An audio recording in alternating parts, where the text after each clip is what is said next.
Hello everyone, आज आपण Indian trust act बघणार आहोत आणि इंडियन ट्रस्ट ऍक्ट आपल्याला सिलेबसमध्ये आहे. मी जेवढे सिलेबसमध्ये आहे तेवढेच ऍक्ट्स घेणार आहे. काल कोणीतरी ग्रुपमध्ये होतं की तो ऍक्ट सिलेबसमध्ये नाही, तर तसं काही नाही आहे. जे सिलेबसमध्ये आहे तेच आपण कव्हर करतो आहे. आणि ज्यांच्याही विद्यार्थ्यांचा काही ऍपचा इश्यू आला असेल तर सांगा, मी युट्यूबद्वारे तुम्हाला लिंक क्रिएट करून देते. That is very time consuming, पण आता तुमची एक्झाम आहे, तुम्ही तेवढं तुम्हाला कॉपरेट करू शकते. Don't worry for that. Okay. The Indian trust act 1882 हा ऍक्ट आहे. आपण चॅरिटेबल ट्रस्ट च्या बाबतीत किंवा चॅरिटी कमिशन्स हे आपण बघतोय, तर ट्रस्टमध्ये चॅरिटी कमिशन येतं का, पहिला तर मुद्दा हा आहे. अँड सेकंड थिंग इज आपल्याला काही डेफिनेशन्स महत्वाचे आणि काही प्रोव्हिजन्स यामध्ये महत्वाचे आहेत. प्रश्न येऊ शकतात त्याच्यावर. ठीक आहे. तर प्रिअम्बल, जसं शॉर्ट टायटल प्रिअम्बल ह्या सगळ्या ऍक्टचा भाग आहेत. आपण डायरेक्टली कायद्यापासून सुरुवात करूया, म्हणजे वेळ जास्त आपला जाणार नाही. आय थिंक 96 समथिंग सेक्शन्स याच्यामध्ये दिलेले आहेत. So an act define and amend the law relating to the private trust and trustees. हा जो ऍक्ट आहे रिलेट करतो की प्रायव्हेट ट्रस्ट, आपल्याकडे प्रायव्हेट आणि पब्लिक ट्रस्ट दोन ट्रस्ट आहेत. तर इंडियन ट्रस्ट जो ऍक्ट आहे तो relating to the law relating to the private ट्रस्टशी रिलेटिंग जे काही लॉज आणि ट्रस्टी, म्हणजे ट्रस्टी नेमकं कोण असेल, त्याची जबाबदारी काय असेल, त्याची लायबिलिटी, त्याचे राईट्स काय असतील, नेमकं ट्रस्ट म्हणजे कोण, आणि प्रॉपर्टी जी ट्रस्टने दिलेली प्रॉपर्टी असते ती कोणती असते. बघा, सपोज एक दोन उदाहरणं घेऊया आपण. जसं की मी तुम्हाला म्हटलं की ही माझी प्रॉपर्टी आहे, हे माझं घर आहे आणि मी तुम्हाला ट्रस्टनी देते आहे पुढच्या 50 वर्षासाठी, तुम्ही इथे ट्रस्टी म्हणून काम करा. मी तुम्हाला सगळे अधिकार पण देते आहे. And the second one is की 50 वर्षानंतर माझ्या एलआरला, लिगल रिप्रेझेंटेटिव्हला तुम्ही देऊन टाका. तर 50 वर्षासाठी विदिन अ टाइम पिरियड, जो काही फिक्स्ड टाइम पिरियड आहे, मी तुमच्यासाठी ती प्रॉपर्टी जी आहे ती ट्रस्टने दिलेली आहे. तर हा आपला एक प्रायव्हेट कॉन्ट्रॅक्ट आहे according to the Indian contract act. त्यामुळे हा आपला प्रायव्हेट ट्रस्ट आणि प्रायव्हेटली ट्रस्टमध्ये दिलेली प्रॉपर्टी याला म्हटलं जाईल. सेकंड असते की that is the public trust. Okay. So public trust which we can say charitable trust आपण म्हणतो त्याला. तर पब्लिक ट्रस्टमध्ये लाईक एखादा दवाखाना असेल, ते की मी एक ओनर आहे आणि माझे ते घर, ते प्रॉपर्टी, दवाखाना मी एक नॉमिनल शुल्लक फीज घेऊन ट्रस्टच्या नावाने इथे लाईक विवेकानंद ट्रस्ट हॉस्पिटल, अशा काही ट्रस्टचे हॉस्पिटल्स, काही मंदिर्स वगैरे असतात, तर त्याला आपण पब्लिकसाठी युटिलायझेशन करतो. That is we called the trust, public trust. Okay. So whereas it is experienced to define and amend the law relating to the private trust and trustees, it is hereby enacted as a follow. लक्षात ठेवायचं, हा private ट्रस्टच्या regarding Indian trust act आपला बोलतो आहे.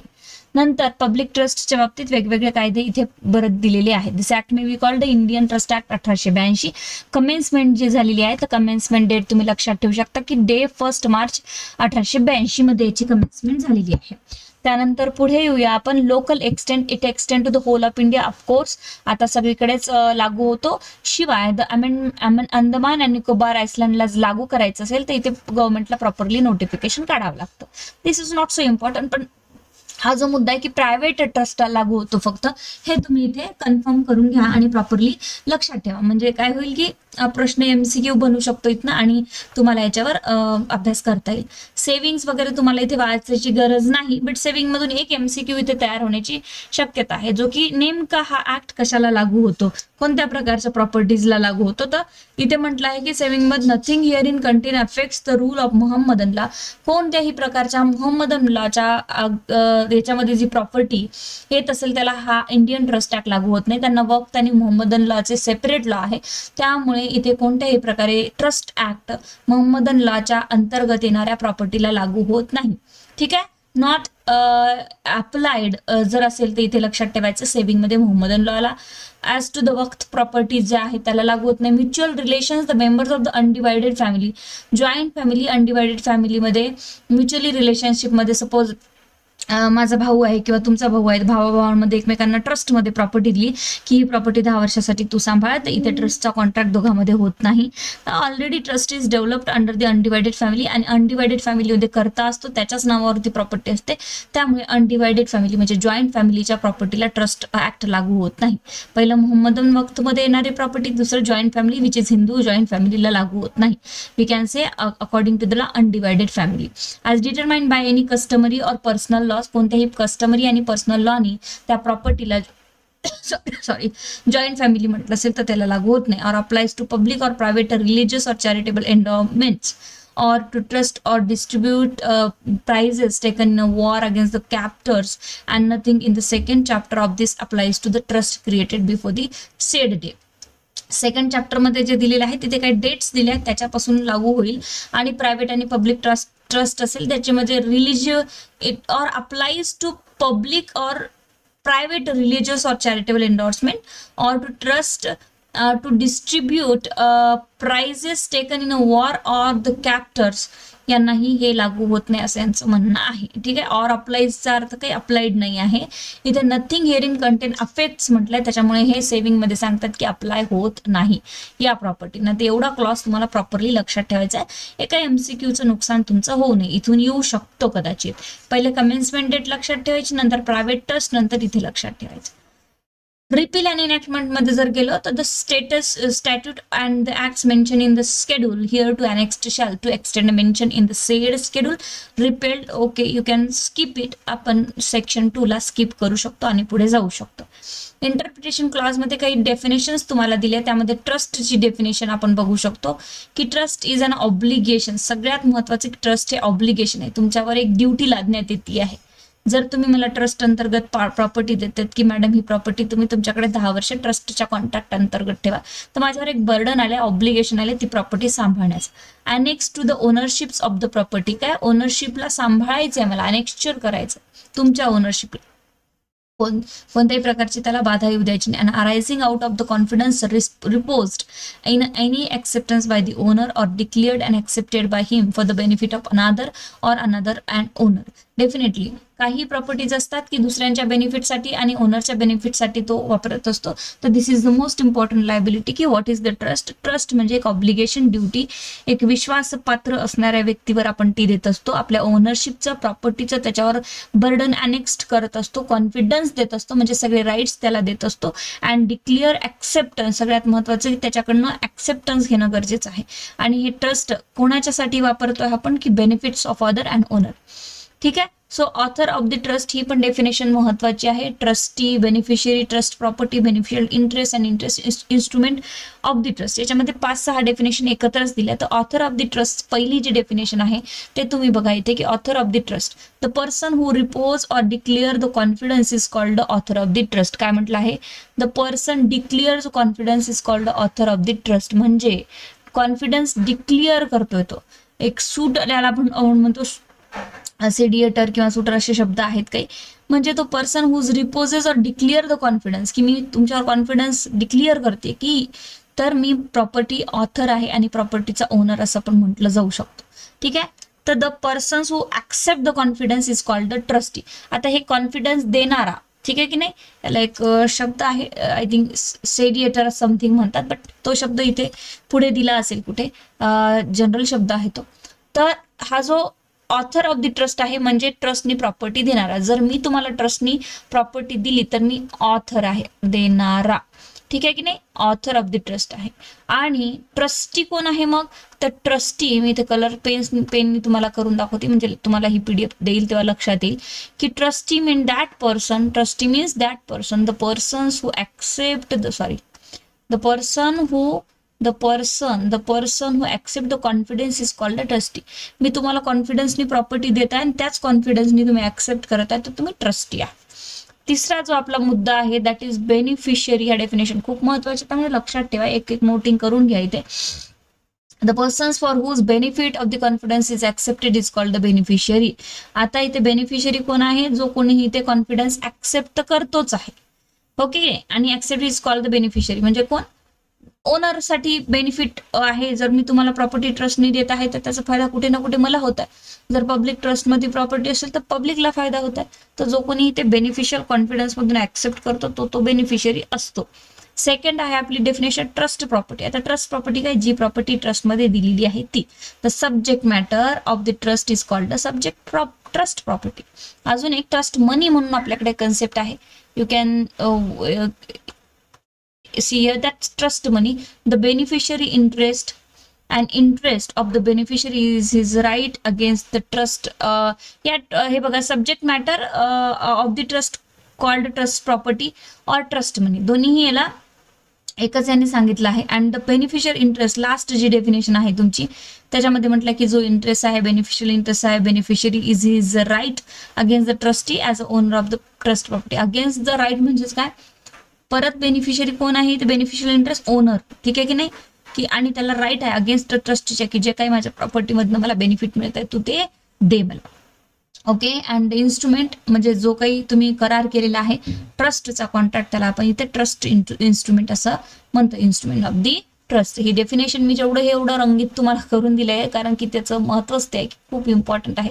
So please याला वारंवार तुम्ही शॉर्टिंग आउट करून लिहून घ्या आणि लक्षात ठेवणं गरजेचं आहे.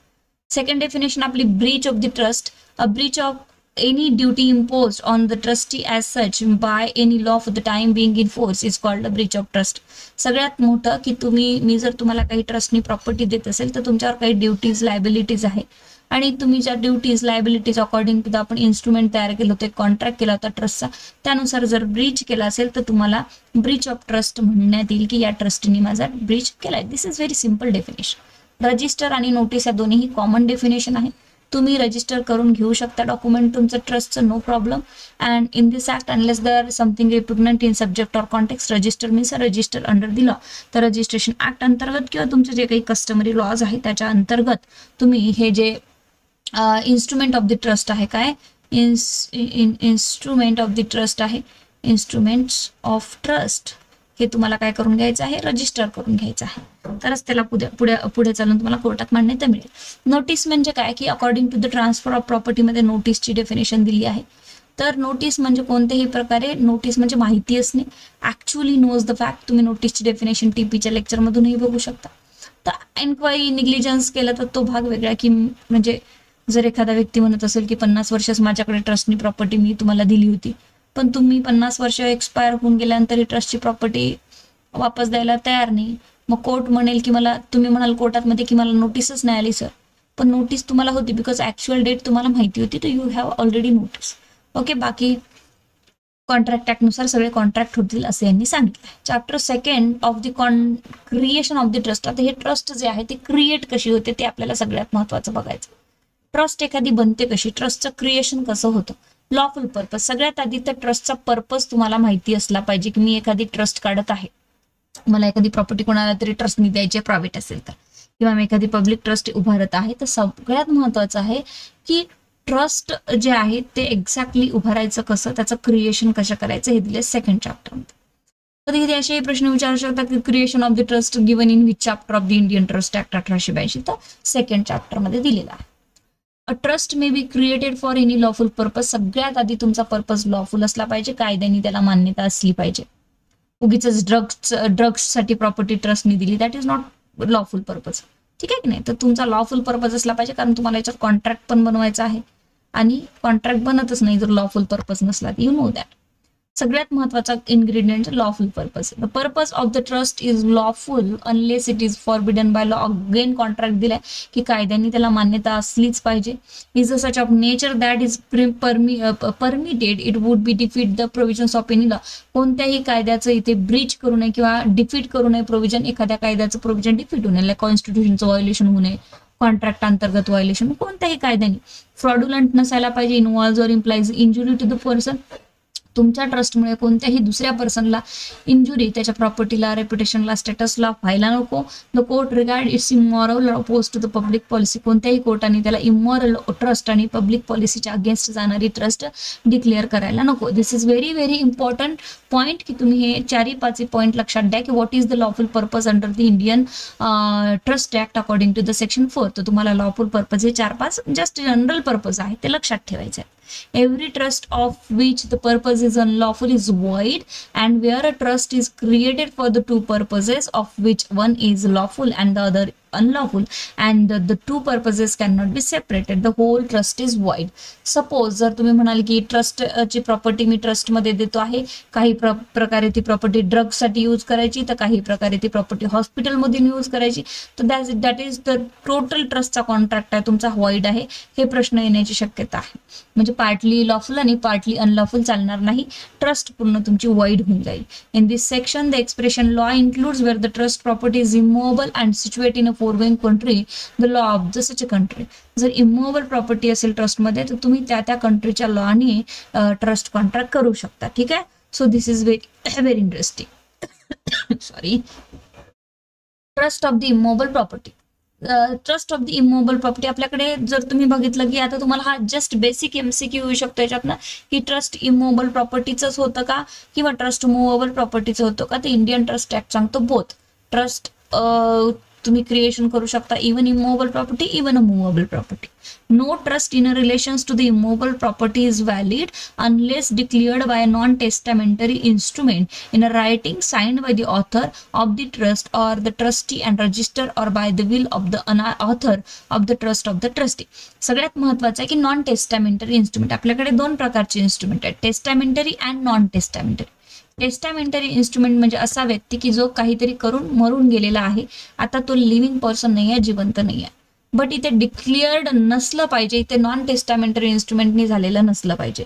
एक तर तुम्ही ऑथरनी तुमच्याकडे विल करून गेलेला पाहिजे, सॉरी, किंवा तो व्यक्ती जिवंत असला पाहिजे ट्रस्टनी द्यायला, किंवा मग त्याची विल करून घेतली पाहिजे. अशा प्रकारची माझी प्रॉपर्टी पूर्ण ट्रस्टमध्ये जाणार म्हणून तरच इमूव्हेबल प्रॉपर्टी ट्रस्ट होऊ शकते. पण मूव्हेबल प्रॉपर्टीला असे काही बंधन नाही. मूव्हेबल प्रॉपर्टीचे एवढे काही कंडिशन्स तुम्हाला फॉलो करण्याची गरज नाही. No trust in relations to the movable property is valid unless declared as a forced or unless ownership of the property is transfer to the trust. Directly transfer करून movable प्रॉपर्टीची होऊ शकते. खूप सारं contract, agreement, registration, non testamentary करण्याची गरज नाही आहे. इमूव्हेबल प्रॉपर्टीचं थोडंसं according to the transfer of property act तुम्हाला जावं लागेल. बट प्रॉपर्टी जर मूव्हेबल असेल तर you can directly deliver the property in the trust. This rule do not apply where they would operate so for effectual or fraudulent वगैरे जर असेल तर हे रूल अप्लाय करणं गरजेचंच नाही तुम्हाला, कारण फ्रॉड्युलंटली होतच नाही trust. Creation of trust. Subject to the provision of Section 5, a trust is created when the author of the trust indicates with reasonable certainty by any words or act and intentions on his part of the creations of the trust, the purpose of the trust, beneficiary, trust property, unless the trust is declared by will or author of the trust is himself to be trustee and transfer the trust property to the trust. This is very very simple. की trust creation कसं होतं तर definitely इथे indicates करायचं आहे, certainty words वगैरे देऊन काही एक कॉन्ट्रॅक्ट तयार करायचा आहे, इंटेन्शन दाखवायचे की येस मला प्रॉपर्टी ट्रस्ट मध्ये द्यायची आहे स्व इच्छेनी, आणि पर्पज ऑफ द ट्रस्ट की नेमकं काय पर्पज राहणार आहे याचा, बेनिफिशियरी कोण कोण असणार आहे, पब्लिक साठी आहे की प्रायव्हेट साठी आहे, ट्रस्ट प्रॉपर्टी काय आहे, किती आहे वगैरे, हे सगळ्या गोष्टी डिक्लेअर करायचं आहे बाय द विल, इच्छेनी. ठीक आहे. विल म्हणजे काही विल नाही आहे, ठीक आहे, इच्छेनी. आणि ट्रस्ट इज हिमसेल्फ ट्रस्टी आणि ट्रान्सफर करायचे जर मूव्हेबल असेल तर directly. This is very simple. Who may create a trust. आता सगळ्यात महत्वाचं इथनं एमसीक्यू तुम्हाला बनू शकतो की ट्रस्ट कोण करू शकतं प्रॉपर्टीचा, तर by every person competent to the contract. Definitely जो कोणीही पर्सन कम्पेटेंट आहे, म्हणजे तो जिवंत आहे, पहिले तर लिव्हिंग पर्सन आहे, ठीक आहे की नाही, दुसरा कोण आहे 18+ आहे, तिसरा कोण आहे अनसाउंड माइंड नाही, तो पागल नाही आहे, त्याला सगळं कळतं, त्याच्यावर कुठल्याही प्रकारचा दबाव नाही आहे, स्व इच्छेने तो ट्रस्ट क्रिएट करू शकतो. With the permission of the principal civil court of the original jurisdiction by or on the behalf of the minor, but subject in each case to the law for the time being in force as to the circumstances and extent in and to which the author of the trust may dispose of the trust property.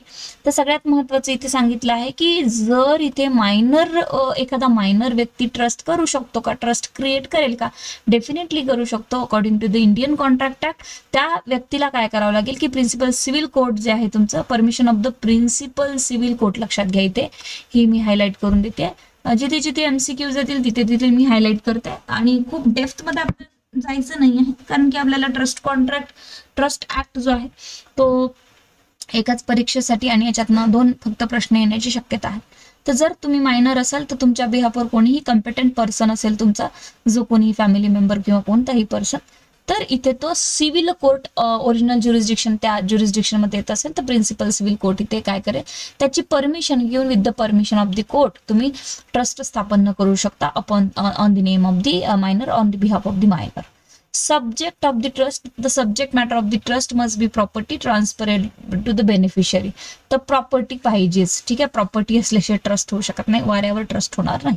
It must not be a merrily beneficial interest under the subsisting trust. Okay, who may B beneficiary, हेही प्रश्न येऊ शकतो तुम्हाला. Every person capable of holding a property may be a beneficiary. तर याचा answer सरळ आहे की एव्हरी पर्सन जो की कॅपेबल आहे होल्डिंग करायला, ठीक आहे, होल्ड करण्यासाठी. Disclaimer by the beneficiary. A proposed beneficiary may renounce his interest under the trust by disclaimer addressed to the trustee or by setting up with a notice of the trust a claim inconsistent therewith. Definitely who may beneficiaries. आता तुम्हाला जर accept करायचं नसेल की नाही मला trust नाही घ्यायचे, तर डिस्क्लेमर तुम्हाला इथे we can call the disclaimer beneficiary. Proposed beneficiary जो की बेनिफिट घेतोय ते मे रिनाउन्स हिज इंटरेस्ट, सरळ सरळ इथे इंटरेस्ट रिनाउन्स करावं लागेल की under the trust by disclaimer address to the trustee or by sitting up with a notice of the trust the claim inconsistency there with, की कोणतेही प्रकारचे क्लेम इथे इनकन्सिस्टन्स आहे किंवा मी इथे तुम्ही अशा प्रकारचे क्लेम करू शकत नाही, असंही करत होतं. कारण जे बेनिफिशियरी आहे तो ओनर असेल तर कधी कधी इन द वन सिच्युएशन असंही होऊ शकतं की मी तुम्हाला 10 एकर प्रॉपर्टी एखाद्या मंदिराला ट्रस्टमध्ये दिलेली आहे आणि त्यानंतर मी म्हणते की याच्यापैकी 2 एकरच्या प्रॉपर्टीचे सगळे राईट्स नाही लाईक मी तुम्हाला 10 एकर प्रॉपर्टी ट्रस्टनी दिलेली आहे आणि वरून मी असं म्हणते की मी तिथे सेकंड नंबरचा ट्रस्टी पण राहणार आहे, म्हणजे मी मलाच प्रॉपर्टी इथे कुठे ना कुठे ट्रान्सफर पण करते, म्हणजे इनकन्सिस्टंट कंडिशनही टाकून ठेवते. तसं डिस्क्लेमर तुम्हाला देणं गरजेचं असतं जेव्हा तुम्ही ट्रस्टी बेनिफिशियरी बनण्याची इच्छा असते तेव्हा. हू मे बी ट्रस्टी, तर every person capable of holding a property may be a trustee but where the trust involves the exercise of discretion he can not execute it unless it competence to the contract. तर प्रत्येक person ज्याला इथे होल्डिंगचा अधिकार दिले आहे trustee म्हणून तो trustee होऊ शकतो, but trust involve the exercise discretion. तर इथे काही अशा कंडिशन्स टाकल्या आहे discretionary power of the owner, तर he cannot execute unless the competent contract. तर तुमच्या कॉन्ट्रॅक्टमध्ये ज्या काही टर्म्स अँड कंडिशन आहे त्यानुसार तुम्हाला इथे पुढे चालून अधिकार प्राप्त होणार आहे. जर मी म्हटलं की मी तुम्हाला 10 एकर प्रॉपर्टी ट्रान्सफर करतो, तिथे तुम्ही काय करा की हॉस्पिटल बांधा आणि त्यानंतर मी त्याच्यामध्ये काही कॉन्ट्रॅक्टमध्ये एक्झिक्यूट अधिकार केले आहेत, तर तेवढ्याच पुरते तुम्हाला एक्झिक्यूट अधिकारचे तिथे तुम्ही ट्रस्टी आहात, बाकीच्या नाही आहात. No one bound to accept a trust, no one is bound to accept a trust. कोणालाही बाउंड नाही आहे की तुम्ही ऍक्सेप्ट कराच. मी जर तुम्हाला म्हटलं की तुम्हाला 10 एकर प्रॉपर्टी देते आणि मी चालले US ला, तुम्ही याची ट्रस्ट 10 वर्ष सांभाळतात, कंपल्सरी नाही आहे ना की तुम्हाला बाउंड नाही करू शकत मी, तुमची इच्छा आहे. Acceptance of the trust which is very important, की तुम्ही मला ऍक्सेप्टन्स दिलं पाहिजे लिगली कॉन्ट्रॅक्ट थ्रू, अदरवाईज मी कोणालाही सांगू शकत नाही की तुम्ही माझी ट्रस्टी आहे oral अग्रीमेंटवर.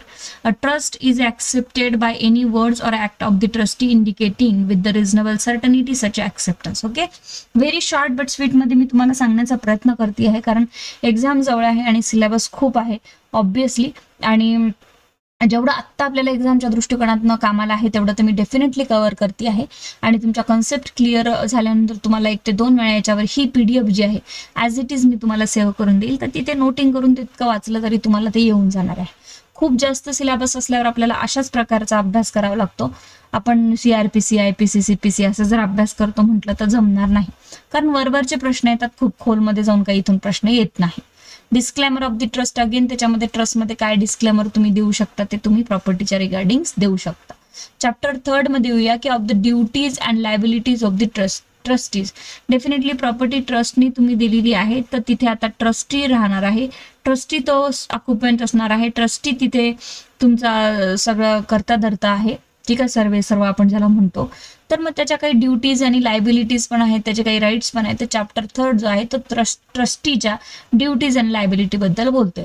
Trustee to execute a trust. आता एक्झिक्यूट ट्रस्ट म्हणजे काय, तर तो एक्झिक्यूट करणार, अंमलबजावणी करणार आता त्या trust प्रॉपर्टीवर. The trustee is bound to fulfill the purpose of the trust and to obey the directions of the author of the trust given at the time of its creation. Definitely जे काही तुम्ही directions ऑथरनी तुम्हाला दिलेले आहे, म्हणजे ओनरनी प्रॉपर्टीच्या, and the most important त्याला obey करणं तर गरजेचंच आहे. बट ज्या काही कॉन्ट्रॅक्टमध्ये टर्म्स अँड कंडिशन्स तुम्ही क्रिएशन करताना केल्या त्या पूर्ण टर्म्स अँड कंडिशनला तुम्ही लायबल आहात, except as modified by the consent of all beneficiaries being a competent to the contract. तर तुम्ही जे काही कॉम्पिटंट कॉन्ट्रॅक्ट केलं त्यानुसार तुम्ही ते बाउंड आहात. Where the beneficiary is incompetent to contract his consent may for the purpose of this sections be given by the principal civil court. Definitely जर बेनिफिशियरी मायनर असेल तर मायनर असेल तर डेफिनेटली तुम्हाला काय करावं लागेल, सिव्हिल कोर्टाची परमिशन घ्यावी लागेल ट्रस्ट क्रिएशन करण्यासाठी.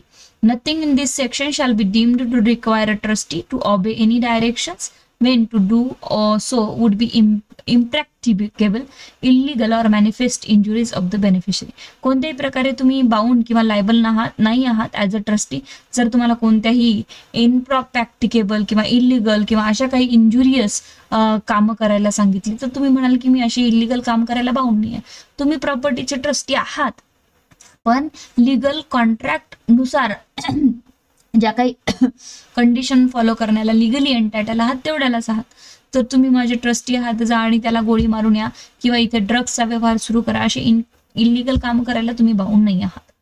Explanation unless a contrary intentions be express the purpose of the trustee for the payment of debts shall be deemed to be to pay only the debt. You can skip it, तेवढं काही महत्वाचं नाही आहे. आपण पुढे जाऊया. Trustee to inform himself of state of trust property. A trustee is bound to acquaint himself as soon as possible with the nature and circumstances of the trust property to obtain where necessary. आता ट्रस्टीने inform करायचं himself to status trust property, याच्यामध्ये हा section तुम्हाला महत्वाचा नाही आहे, but trust मनी किंवा हजार्डस सिक्युरिटी हे सगळे इन्फॉर्म करायचं ऑथरला तुम्ही. ठीक आहे.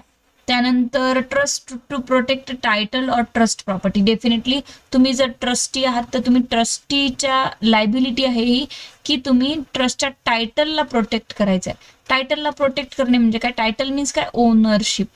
ओनरशिपवर समजा मी तुमच्याकडे ट्रस्टनी प्रॉपर्टी देऊन मी चालले गेले कुठे, US ला चालले गेले आणि तिकडे शिफ्ट झाले, 50-60 वर्ष येण्याचे काही माझे चान्सेस नाही. या 50-60 वर्षामध्ये त्या 10 एकर प्रॉपर्टीवर जे की मी तुम्हाला ट्रस्टनी दिलेली आहे त्यावर कोणीतरी स्पेसिफिक रिलीफचा सूट इन्स्टिट्यूट केला किंवा काही दावा केला किंवा कोणी पोजेशन कोणी कब्जा करण्याचा प्रयत्न करताय तर तुम्हाला टायटल प्रोटेक्ट करावं लागेल. ऍज अ ट्रस्टी तुम्हाला कोर्टात जावं लागेल, डिफेंडन्स म्हणून उभं राहावं लागेल आणि माझ्या प्रॉपर्टीच्या ओनरशिपच्या माझ्या टायटलच्या म्हणजे ऑथरच्या प्रॉपर्टीसाठी पूर्ण प्रयत्न करावा लागेल त्या टायटलला त्या ओनरशिपला प्रोटेक्ट करण्यासाठी. ठीक आहे. A trustee is bound to maintain and defend all such suits and subject to the provision of the instrument of the trust to take such other steps as regard being had to the nature of the amount value of the trust may be reasonably requisites आहेत ज्या काही पूर्ण गोष्टी तुम्हाला protect करायचं. तुम्हाला इथनं फक्त इतकं विचारलं लागतं की लायबिलिटी काय ट्रस्टीची, तर लायबिलिटी पहिली ट्रस्टीची लायबिलिटी असणार आहे की हिमसेल्फ तुम्हाला इथे प्रॉपर्टी साठी बाउंड केलेला आहे की प्रोटेक्ट करा म्हणून. त्याच्यानंतर तुम्हाला ट्रस्ट एक्झिक्यूट केल्यानंतर 13 मध्ये टायटल प्रोटेक्ट करायचं आहे सगळं. त्यानंतर 14 मध्ये trustee not to set up title adverse to beneficiary. कोणत्याही प्रकारे ऍडवर्स टायटल तुम्ही सेटल करू नका, म्हणजे त्याच्याच विरोधात जाऊन किंवा अशा प्रकारे ऍडवर्स टायटल म्हणजे काय, ऍडवर्स पोझिशन म्हणजे काय असतं की मी इथे 50 वर्षासाठी तुम्हाला ट्रस्टनी प्रॉपर्टी दिलेली आहे आणि आता 50 वर्षानंतर तुम्ही जबरदस्ती पोझिशन करून बसला, सोडायला तयारच नाही. तर ट्रस्टीची ड्युटी लायबिलिटी आहे की तुम्ही ज्या दिवशी कॉन्ट्रॅक्ट होईल त्या दिवशी सोडून जा. ॲज पर युअर कॉन्ट्रॅक्ट कब्जा करू नका. Care require from the trustee, तर definitely as per the prudence man like, तर आपण म्हणू शकतो की स्वतःची प्रॉपर्टी आहे तशीच तुम्हाला केअर करायची आहे. तर थर्ड लायबिलिटी काय, केअर. ठीक आहे की नाही, केअर करा. गुड फेथ मध्ये केअर करा, लॉस होऊ देऊ नका. उगीच नाही तर ट्रस्टची प्रॉपर्टी आहे मला काय करायचं म्हणून चालू द्या, असं नाही होणार.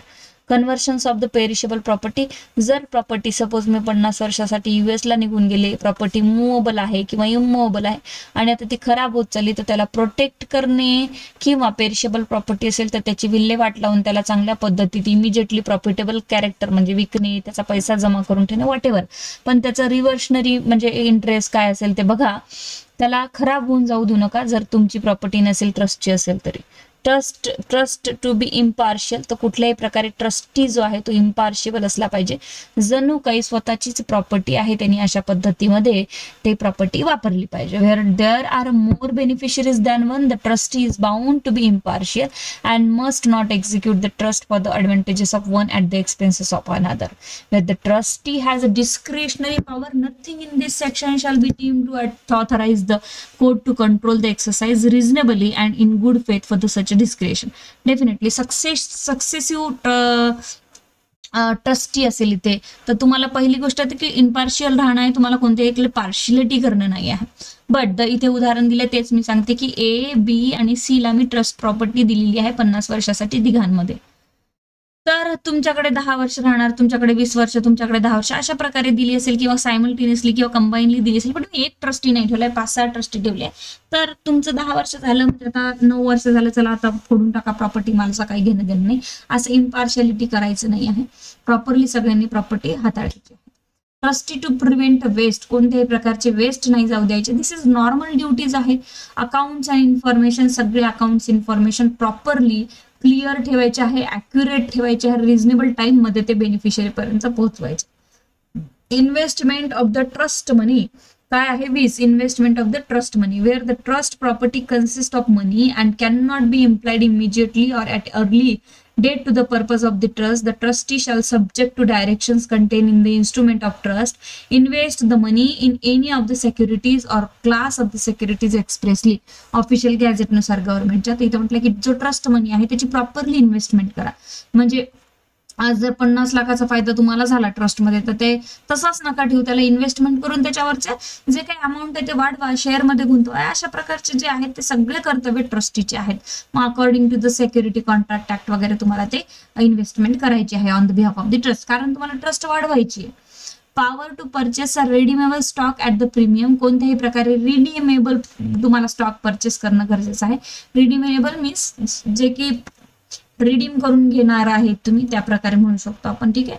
सो परचेसही करा, सेल पण करा, तुम्ही त्या प्रकारे करू शकता. Mortgage of land place to government, हे सगळं डिपॉझिट करणे, don't read it. Sale by trustee directed to sell within a specified time, कोणत्याही प्रकारे इथे तुम्हाला सेल करायचं असेल काही प्रॉपर्टी, ट्रस्ट प्रॉपर्टी किंवा ट्रस्ट प्रॉपर्टीच्या बिहाफवरची अदर इन्कम असेल ते. So where a trustee directed to sell within a specified time extend such a time, the burden of proving as between himself and the beneficiary that the latter is not prejudicial and prejudiced by the extensions lies upon the trustee unless the extension has been authorised by the principal civil court of the original jurisdiction. So definitely जर तुम्ही कोणती property sell करत आहे, within a specified time sell करा, नुकसान झालं नाही पाहिजे, अदरवाईज तुम्हाला सिव्हिल कोर्टासमोर त्याचे जबाब द्यावे लागतील जर नुकसान झालं तर. Liability for Breach of the trust, again जर कोणत्याही प्रकारे कॉन्ट्रॅक्ट अंतर्गत जे काही ट्रस्टचा कॉन्ट्रॅक्ट झाला आहे आणि तुम्ही ब्रीच केलं असेल काही कॉन्ट्रॅक्ट ट्रस्टच्या ऑथर सोबत, तर where the trustee commits a breach of trust he is liable to make a good loss with the trust property of the beneficiary has thereby sustain. तर डेफिनेटली तुम्हाला लॉस भरून द्यावं लागणार आहे.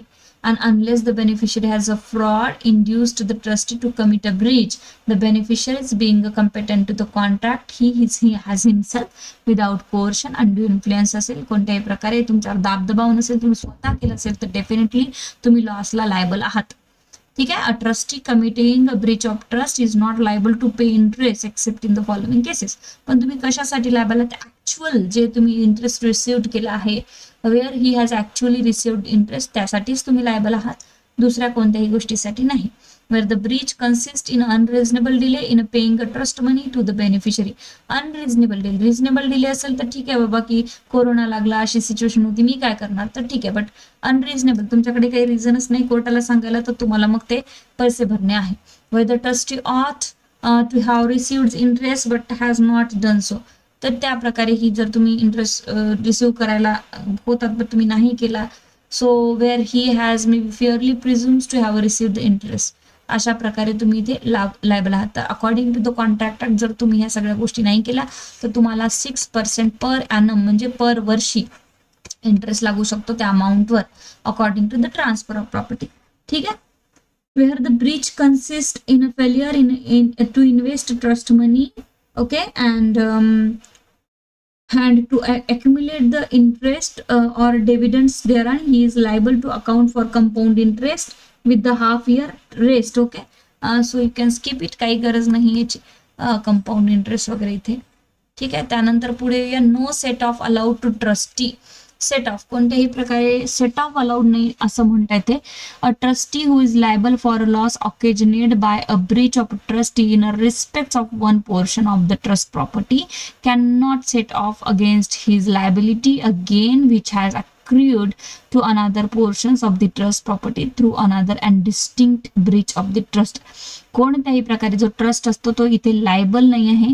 Breach of trust जर त्यांनी केला असेल की one portion of the trust and की एका पोर्शनचा मी ट्रस्टचा काय म्हणू शकतो आपण त्याला नुकसान केलंय तर तुम्ही सेटअप वगैरे करून घ्या.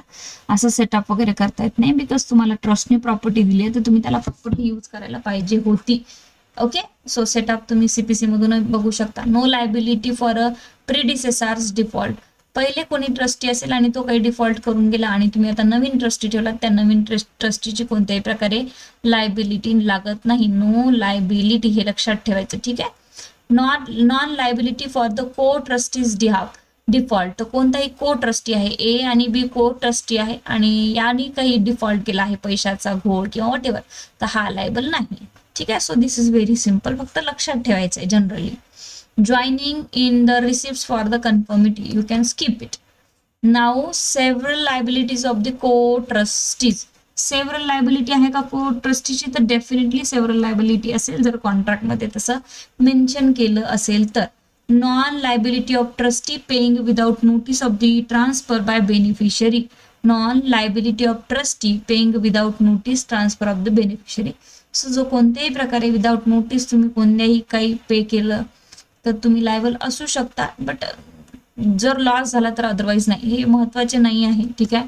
यू कॅन स्किप इट, कारण तुम्हाला एक्झाम ओरिएंटेशन्स मी शिकवत आहे फक्त. The rights and power of the trustees. आता आपण लायबिलिटीज ड्युटीज बघितल्या, तर जनरल लायबिलिटीज ड्युटीज होत्या, जस्ट इतका काही अवघड ऍक्ट नाही आहे हा. Right to title deed. A trustee is entitled to have his possessions, instrument of the trust, and all the documents of the title, if any, relating to solely to the trust property. Okay, तर इथे म्हटलं आहे की जो trustee आहे तो right, of course त्याला title did म्हणजे जे काही टायटल डीड मिळालेली आहे ओनरशिप ट्रस्ट कॉन्ट्रॅक्ट थ्रू, तर त्या प्रत्येक ट्रस्ट कॉन्ट्रॅक्टच्या टायटल डीडला तो एंटायटल आहे. ठीक आहे की नाही. And right to reimburse or expenses. Definitely जर कोणत्याही प्रकारे त्या प्रॉपर्टीचं प्रोटेक्शन करण्यामध्ये किंवा कोणत्याही प्रकारे काहीही करण्यामध्ये त्यांनी काही अमाऊंट स्वतःचे वेस्ट केले असेल प्रॉपर्टीमध्ये, तर तो उद्या चालवून रिएम्बर्स करू शकतो तुमच्या प्रॉपर्टीमध्ये. जसं की खूप सारा खर्च लागला आणि पूर आला होता किंवा प्रॉपर्टीला डेव्हलप करण्यामध्ये परत खर्च आला किंवा व्हॉटेव्हर जे काही खर्च त्यांनी स्वतः एक्सपेन्सेस केलाय तो त्या रिएम्बर्स करू शकतो आणि सूट इन्स्टिट्यूट करू शकतो रिकव्हरी ऑफ मनीचा याच्या ट्रस्ट अंतर्गत. Every trustee may reimburse himself और pay discharge out of the trust property all expenses properly incurred in about the execution of the trust. Execution trust करताना, क्रिएट करताना त्यांनी काय काय खर्च केला आहे तो घेऊ शकतो. प्रिझर्व करून ठेवण्यासाठी, रिअलायझेशन करून ठेवण्यासाठी ट्रस्ट प्रॉपर्टी आणि त्याला प्रोटेक्ट करण्यासाठी. तर तो उद्या चालून ऑथरकडनं, कोणाकडनं, ओनर जो ऍक्च्युअल ऑथर आहे त्याच्याकडनं ट्रस्ट प्रॉपर्टी मधून रिएम्बर्स करू शकतो, वसूल करू शकतो कोर्टात जाऊन. इफ ही पेज, पण त्याच्यासाठी ट्रस्टचा कॉन्ट्रॅक्ट लागेल, ओरल ट्रस्ट चालणार नाही. If he page the such expenses out of his on pocket he has a first charge upon the trust property. स्वतःच्या खिशातनं त्यांनी काही पैसे टाकले असेल ट्रस्ट प्रॉपर्टीमध्ये, उद्या चालून ट्रस्ट प्रॉपर्टी कोर्टामध्ये एक्झिक्युशनला लागली, सेल आउटला लागली, ऑप्शनला लागली, तर सगळ्यात आधी ट्रस्ट प्रॉपर्टीचे पैसा त्याचा भरून काढला जाईल. ठीक आहे, आणि मग बाकीच्यांचं दिलं जाईल. ठीक आहे. So this is very simple आणि हे काही प्रश्न तुम्हाला येणार नाही आहे. जे सुरुवातीचे 10-12 सेक्शन्स आहेत त्याच्यातनंच 2 प्रश्न येतील, इकडे काही प्रश्न विचारणार नाही आहे. लक्षात ठेवा, ते एक डेफिनेशन लक्षात ठेवा आणि एक जस्ट आता राईट लायबिलिटीज जे नॉर्मली वाचून ठेवा, पण सुरुवातीचे 10-12 सेक्शन आहेत ते प्रॉपरली वाचा. 33 मध्ये right to indemnity from gainer by breach of the trust. Again indemnity, नुकसान भरपाई, ट्रस्टीचा राईट आहे. जो कोणी ते गेन करतोय उद्या चालून प्रॉपर्टी किंवा त्याच्यातनं काही घेतोय, तर जे काही नुकसान भरपाई माझी झाली, पहिले तर तुम्ही मला माझी नुकसान भरपाई याच्यामध्ये द्या. उद्या चालून जर मी ट्रस्ट प्रॉपर्टी कोणाकडे विकली तर तो जो गेनर आहे त्याच्याकडनंही मी हे नुकसान भरपाई घेऊ शकते. राईट टू आपलं, बिकॉज मी एवढे वर्ष ट्रस्ट होती, मी माझं काही त्याच्यामध्ये गुंतवलंच आहे. Right to apply to court for opinion management of the trust property. उद्या चालून ट्रस्टमध्ये काही गोंधळ झाला, तो एक व्यक्ती म्हणते की नाही आता हाच ट्रस्टी असला पाहिजे, तोच असला पाहिजे, वाद होतात तुम्हाला माहिती आहे मंदिरांमध्ये वगैरे किंवा अनेक ठिकाणी, तर मी कोर्टाकडे एक फ्रेंडली सूट दाखल करू शकते, which is according to the section 91 of the civil procedure code. Okay, I think order 27 किंवा 28 असेल, I am not remembering right now the order, but the opinion of the court की मॅनेजमेंट ट्रस्ट प्रॉपर्टीचं बरोबर करा, because I am a trustee आणि मला सूट दाखल करण्याचा कोर्टामध्ये पूर्ण अधिकार आहे. तर हे एक राईट तुम्ही लक्षात ठेवा. राईट टू सेटलमेंट अकाउंट, कोणत्याही प्रकारे वाद झाला असेल तर right to settlement account of the trust प्रॉपर्टीसाठी मी इथे कोर्टामध्ये सूट इन्स्टिट्यूट करू शकते ऍज अ ट्रस्टी. ठीक आहे. General authority of the trust, तर प्रत्येक याच्यावर जनरल ऑथॉरिटी ट्रस्टची आहे. सिव्हिल कोर्टाकडनं ते करू शकतात. Except with the permission of the principal civil court तुम्ही करू शकत नाही. जर इथे ट्रस्ट प्रॉपर्टी टर्म एक्सिडिंग 20 हे खूप महत्वाचं आहे. हे बघा, except with the permission of the civil court, कोणत्याही प्रकारे इथे जनरल राईट्स जे आहेत तुम्हाला कोणत्याही प्रकारे तुम्ही यूज करू शकत नाही. कधी, जर no trustee shall leave trust property for the term exceeding 21 year from the date of the executing the lease nor without reserving the best yearly rent that can be reasonable obtain. Okay, तर इथे म्हटलं आहे की तुम्ही ट्रस्टची property लीजवरही देऊ शकता, पण त्यासाठी तुम्हाला 21 वर्ष त्या ट्रस्टवर काम करावं लागणार आहे. Except with the permission of the civil court original jurisdiction no trustee shall lease trust property.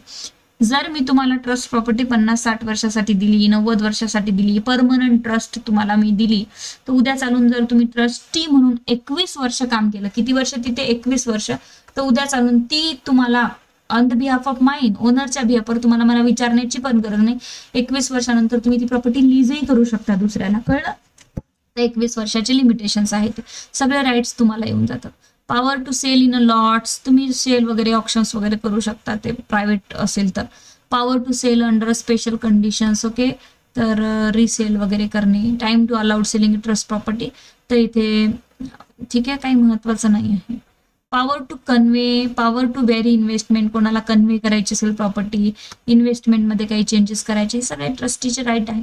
Power to apply property of minor, again ते सिव्हिल कोर्टाचे परमिशन घेऊन तुम्ही प्रत्येक प्रॉपर्टी मायनरच्या बिहाफवर ट्रस्ट करू शकता. पॉवर टू गिव्ह रिसिप्ट सोडून टाका. Power to compound, compound म्हणजे compromise करणे किंवा व्हॉट एव्हर, हे बघा इथे दिले आहे. Okay, so this is not so important for you. Power to several trustees of whom one disclaims dies, okay, तर LRs वगैरे येतील का, हे सगळं suspension of the trustees. Okay, इथपर्यंत तुम्ही एक लेक्चरमध्ये लक्षात ठेवा. त्याच्यातलं सगळ्यात महत्वाचं जे मी तुम्हाला काही सांगितलं आहे ते हे खूपच जास्त महत्वाचं आहे. दॅट इज हे एवढं जे हायलाइट्स करून दिलेले आहेत हे वाचून घ्या आणि बाकीचं लेक्चर ऐकलं तरी होऊन जाईल. आणि सेक्शन्स थोडेसे वाचून घ्या. 4 मध्ये काय पर्पज आहेत, 4-5 पर्पज दिले आहे. इमोबल प्रॉपर्टीची ट्रस्ट होते, मूवेबल प्रॉपर्टीची ट्रस्ट होते, हे सगळे हायलाइट्स जे करून दिले तेवढे प्रॉपरली वाचा, बाकी वाचायची तेवढी गरज नाही. तर सेकंड चॅप्टरमध्ये, सेकंड लेक्चरमध्ये आपण सेकंड कव्हर करूया. ठीक आहे, पार्ट कव्हर करूया.